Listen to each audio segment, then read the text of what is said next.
Hiya, Hinstas. How you doing? Happy Thursday, Learn Day. I hope you're keeping safe and well. I've got my morning coffee and feeling pretty chill. And yeah, just been spending a few days with the family, with my boyfriend, and yeah, getting back into preparing for readings now. So I'm looking forward to those of you who booked a reading with me this weekend and next week. But this video is going to be on Mercury in Leo, and I am, a little late with this next Howe Hermes episode. By the way, if you're new to my channel, welcome to, and you are a Hinster if you like what I do. I am a spiritual astrologer, and you can find my details below if you'd like a reading with me. I'm offering right now 50% off my services for Leo Sun people and Leo Rising people, all Leo season.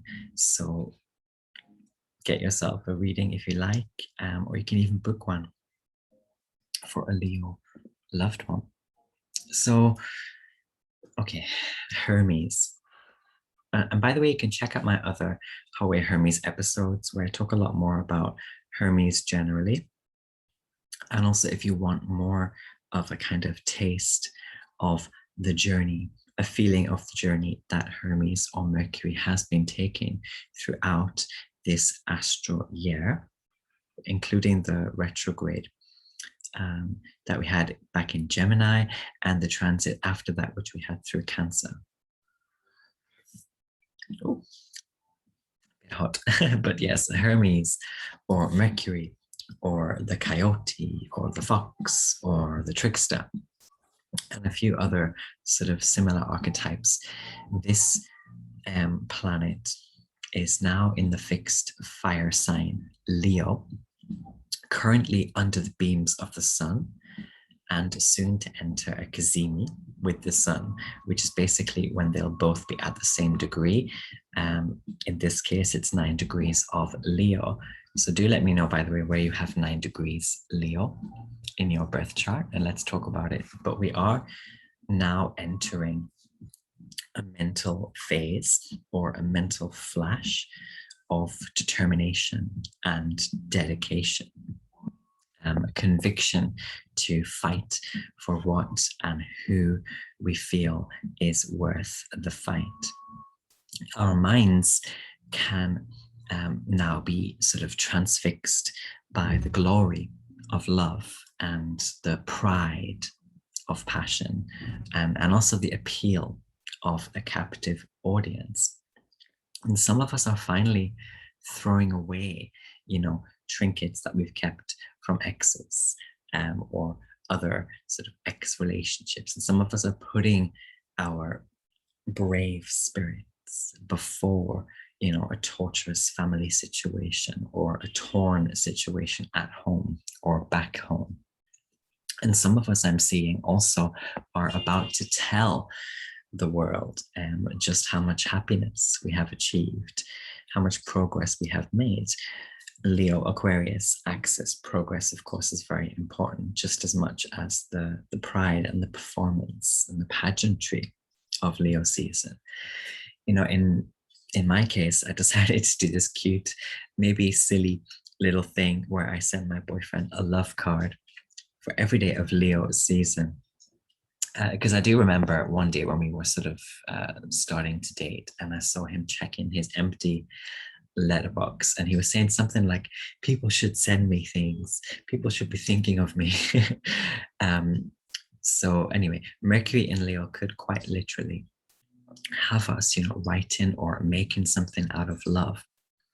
Again, that dedication, and it can of course be a love for the self as well. And with Venus in Virgo, it's definitely a ceremony or a ritual to someone or something that is done daily or very repetitively. And I find it really interesting and telling that, Venus has that almost perfect circular orbit. It's, I think it's the most circular or perfectly circular orbit of all the planets. And it's interesting how the Mayans as well, if I'm not mistaken, they were key worshippers of Venus. And I guess, anyway, during this moment, we can simply dive into the circularity of things with a burning passion or a dutiful love. And we can speak love too. And we can make sure we work, diligently to come from spaces of love. And as I often say on my channel, to show up in the world in a loving way, and in a way that is simple or humble or small, and a way that is childlike, that remains in touch with a pure spirit that just wants to be, happy, and to make others impressed as well at times, and to make others feel sunny. Because that, of course, is what, Leo season is all about, or Leo energy. And I was also reading this book that I've been mentioning a few times now, Evie Poumpouras' book, Becoming Bulletproof. But I came across this bit in her chapter titled Harnessing Fear, which just really made us feel, wow, what she's saying here is so Mercury in Leo. So she was talking about Hazel Marcus and Paula Neurius and their theory of possible selves, and what Poumpouras also termed visualization about our future.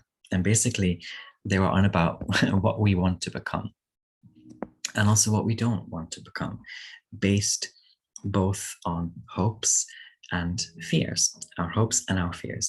And I think hopes and fears are quite powerful themes that come up during Cancer and Leo transits, and that the Cancer season we've just been through quite easily could have had us, wrangling with the past. For some of us, wrangling with fears. It's often past-rooted fears that hinder the internal desires we have for ourselves, that hinder the drawing in abilities of our spirit. And I think when Leo season comes along, we really get a boost of light and the courage to burn away one or two things from the past. So every year we get this sort of this, I guess, opportune flash. I'll tell you another little thing that happened to me recently as well. So there's this sort of secret place where I lock up my bicycle when I go to one of my workplaces. And there's this sort of statue, which I've been thanking for a couple of months now and asking to protect my bike. And over time, though, I felt a bit like weird or guilty. Like, why should something or someone protect us just because we ask for it or expect it even? Surely we have to give something back. So one day I was wondering what I could contribute, or tribute to this statue and the good spirit that was protecting my bike. But I was in a hurry.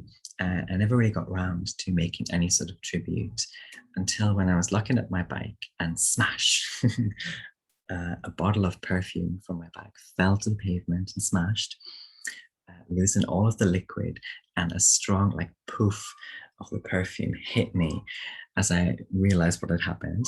I looked down, it was obviously gone. And then I was like, okay, that's fair.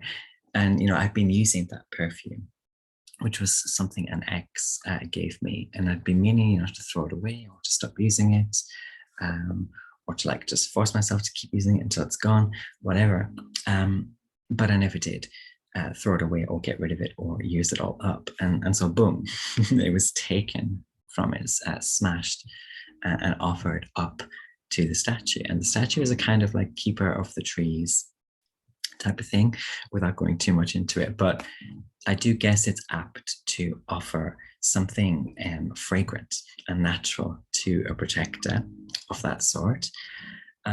Anyway, with Mercury in Leo, I think we'll experience also more mental acceptance of letting go, and more actual actions are taken to letting go of the past, of fears, and to let in a future maybe, but really just to like keep, like just to let ourselves keep moving on in some sense.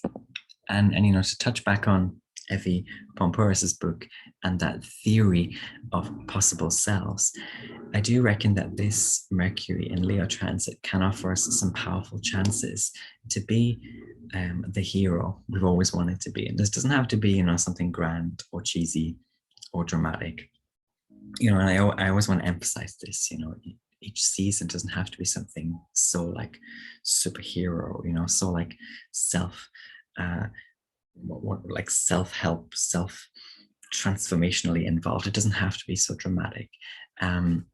It can just be as simple as, you know, you finally getting over an ex, or you finally learning to live with the grief of losing a family member, or you finally, you know, start to feel brave about taking on something scary. And that something can be, you know, something small and kind of unseen, and probably is with Venus and Virgo. It can be very small, but still scary to you, and you're taking it on instead of living in fear every day. And I really do feel that some of us will be feeling indestructible as well about something. Of course, this type of energy can get really cocky really quickly. And literally, as soon as Mercury entered Leo, I did see this one very amusing social media post, which just kind of showed me how easily we get swept up by these transits. But anyway, on a more serious note, I do think it's important that during this transit, we allow Mercury to allow us to play with our hopes. You know, maybe they're even childhood hopes for some people. And I do think that now, within the current context of the overarching Oxyar energies, any new bursting out has to, you know, come from something that's always kind of been thundering within us, and not just like a whim or something done out of boredom. Because I think that kind of thing will easily turn into something that is regretted later. You know, there's got to be real heart and also some like sincere willpower. If some people are fighting through something, there has to be like a sincere willpower put into this. This can be a great time, I think, to gush, you know, all over your best friend with love. It's Leo season. It's a season not just of like yourself radiating, shining, but putting that light on others, of course. The group, the family, you know, the partners. It can be, you know, perfect for a wedding as well this time. It can be even more punchy and powerful to be holding like a conference or a protest during this time. You know, when things that are really passionately felt about can be amplified and communicated very loudly during this time. And for some of us, we also have to write these things out. You know, we have to act these things out. We have to put in the actual expression, not just the impression or the introspection. Or maybe we need to speak these hopes out loud, you know, in front of a mirror or to our friend or a family member before we can really step forward or feel that we've moved forward. And it could be a great time for some people to like do something like participate in an open mic or some sort of public exhibition of work that you are creating, or like to make a social media post to, I don't know, your loved ones or your fans, whatever, that demonstrates all that you have realized about strength and bravery, you know, along some sort of personal journey. Or maybe, you know, during this transit, we can prove to ourselves that a bad habit can be gotten out of, you know, Cancer into Leo can be fought, and that we can change and that we can come to be proud of this change as well. Not everything is so mundane or nonchalant. Some things can be sort of tooted, you know. What's really important as well is that we don't remain solely a spectator of spirit's hopes, of what our spirit wants to experience. This is really, really important, I think, more than self-development, more than growth, progress. I think our spiritual experience is the most important thing, what we actually deep down want to experience. And I think this can be the danger of Mercury in Leo as well. We can get stuck in imagining ourselves in a certain form or space, but not being able to fulfill or to apply, which in some cases stems back to still being entrenched, in something deeply familial or maybe deeply habitual. And without some brave, like wrenching up of the roots, basically, now is the time to wrench up the roots, Virgo, Venus and Virgo as well. Venus getting sharp, Virgo is one of the snip energies as well. And there can't really be that head held high moment if we don't wrench something out sometimes. And, it's like the Six of Wands in the tarot, in the Rider-Waite tarot. It's like commiserations energy. This can't come through if we haven't done, if we're not going to do the sort of wrenching up. And in a way, even like if we're positively spectating, there still remains like a conflict or a contradiction. Again, the Leo Aquarius axis, wherein we don't ever really step out of or speak up against or sail away from, the thing that's between our heart's want and our heart's actual fulfillment of that want. And when I think of this sort of very raw Cancer Leo space in the zodiac, or this point in the astral year, I am reminded of one of my favorite books, actually, Virginia Woolf's The Waves. And in that book, which is like a long stream of consciousness type of thing, there is one character, Luis or Louis, I don't know how it's supposed to be pronounced, but the character seems to really represent what Mercury in Leo might try to make some of us leap or lean into during this transit. And the character Lewis sort of imagines himself as being bolder, more expressive, becoming a proper poet.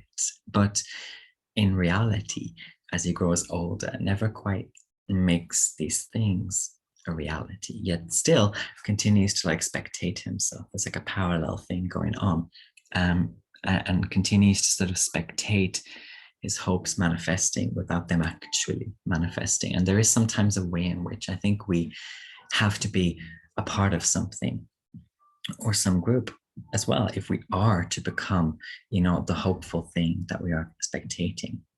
Otherwise we become like a kind of, it's hard to describe, but like a specter of our own lives. And I hope I'm making sense. And our spirit goes on like hungry for nourishment that never comes.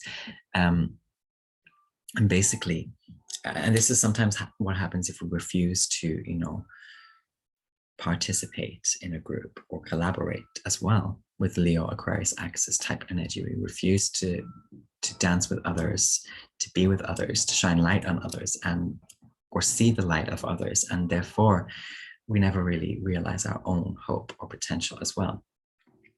But anyway, basically we are perhaps realizing now during this transit that our goals require real actions, or our passions a real push. This could be a relational thing, love, romance type thing as well. And also that childhood hopes carried into adulthood can still manifest, but that certain adjustments, boring and hard adjustments probably have to be made.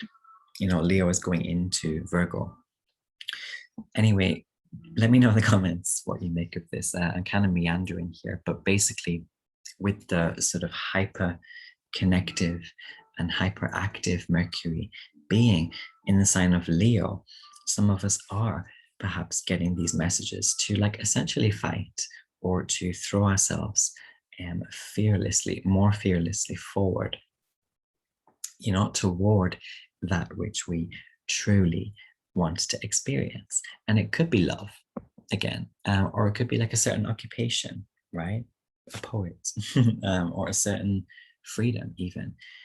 All of these things, it could be for some, whatever it is, we get this mental flash with this Sun Mercury Cazimi as well, this flash that comes out, marking the tone really of this Mercury in Leo transit. Mercury being in this space where Leo resides between Cancer and Virgo, with fears and roots and comfort on one side, and with criticism and discernment and hyper processing on the other. I think also it's possibly fears of breaking away from the past, as well as fears of future sort of not yet existing criticisms, that keep us stuck in stagnation. And that only takes us to what Evie Poumpouras calls a filtered or more conservative version of the life we had dreamed of when we were growing up. Anyway, I think all in all, with this Mercury in Leo transit, it is a bit like, watching dances in a garden or on a stage, and you're enjoying the performance, but also not forgetting to get yourself up there too now, and to put your ideas and your moves and like your physicality, your push, your effort out there, so that you will relish as much of your sort of child hopes as possible, and that you'll regret as little as possible, that which you do not or cannot experience. And Leo, of course, always tempts us to be brave within the means that we have, because, of course, many of us don't fulfill the sort of frilly, fantastical hopes that our child selves imagined. But we do the best we can with what we've got. And we make wherever we are our universe. This is what Leo does best, because no matter like the stage or the space that we are in, we're always part of a universe. So anyway, on that note, let me know where you have Leo in your birth chart and what sort of things this transit is bringing up for you right now. Which house or houses will Mercury be transiting? Do you have natal planets in Leo? Let me know. I've got my Jupiter in Leo. Let me know if you have Jupiter in Leo as well. Anyway, thank you, Hinsters. And if you like what I do, subscribe and give this video a thumbs up. Thanks, and stay safe and well.